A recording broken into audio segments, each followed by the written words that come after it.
Il est pratiquement 19 h. Bonsoir à tous. Merci d'être fidèles à votre édition bourguignonne du 19-20. Et l'on commence par Haïti. L'équipe de 20 personnes envoyée par l'ONG dijonnaise Secouristes sans frontières est rentrée ce matin après 4 jours de soins intenses aux populations. Chacun des 5 médecins envoyés a vu près de 500 blessés par jour. Il a fallu 12 heures pour extraire vivante une jeune femme de 25 ans des décombres où elle aura passé 8 jours sans boire ni manger. Des miracles comme celui-ci, mais aussi et surtout des drames. 2 membres de Secouristes sans frontières sont ce soir nos invités pour nous en parler. Thierry Cerdan et Irène Messan. Bonsoir à tous les deux. Thierry Cerdan, on commence par vous. Vous êtes secouriste. Premier élément, première question. Qu'est-ce que vous retenez de ce que vous avez vu là-bas? Alors ce qu'on retient, c'est de voir déjà la pauvreté des gens, la misère, et puis cette catastrophe d'une ampleur inégale. Il faut savoir que la ville a été détruite, à mon avis, à 95%. Voilà, on retient ça, et surtout le sauvetage de l'île, où on a passé 12 heures pour l'extraire des décombres. Ça, c'est un moment très très fort. C'est l'image que vous retiendrez? Oui, tout à fait. Et c'est une satisfaction, bien entendu. Satisfaction, c'est des années et des années d'entraînement pour en arriver à donner vie à une personne qui se croyait perdue à jamais. Sur quoi vous êtes prioritairement intervenus, vous, les secouristes de Secouristes sans frontières? Sur justement de la désincarcération, comme ça? Tout à fait, oui. Nous, il y a 2 équipes. Il y a les médecins qui, eux, montent un poste médical avancé et les sauveteurs déblayeurs qui, eux, partent sur le terrain avec des chiens, des appareils d'écoute et essaient de retrouver, comme Odeline, des personnes vivantes. Irène Messan, vous êtes médecin.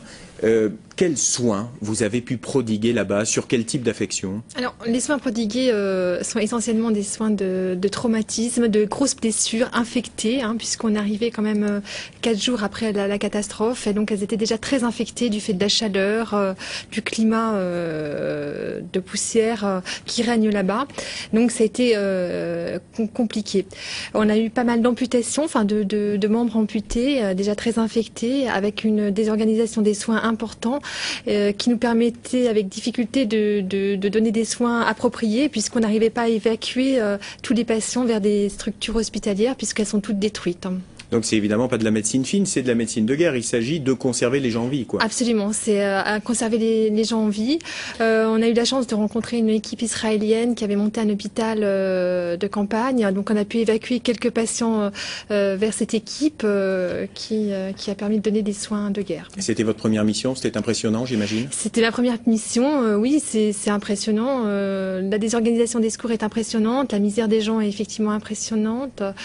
On voit bien que c'est un peuple qui n'a pas beaucoup, qui est déjà dans la misère et qui a l'habitude de souffrir. Thierry Cerdan, vous avez laissé, Secouristes sans frontières a laissé 15 000 € de matériel là-bas. Pour quelle raison?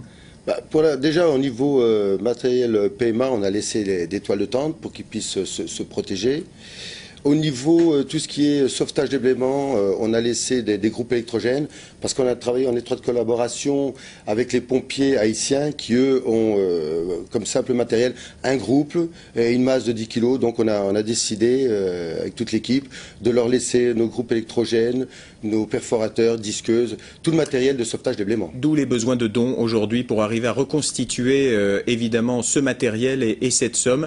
Je renvoie à votre site, votre site internet, rappelez-nous-le. C'est, je m'en rappelle plus. On le trouvera sur notre site france3.fr. On renvoie à notre site. Ça y est, c'est ssf-france.org. Merci beaucoup Thierry Cerdan, Irène Messan et bon retour en France.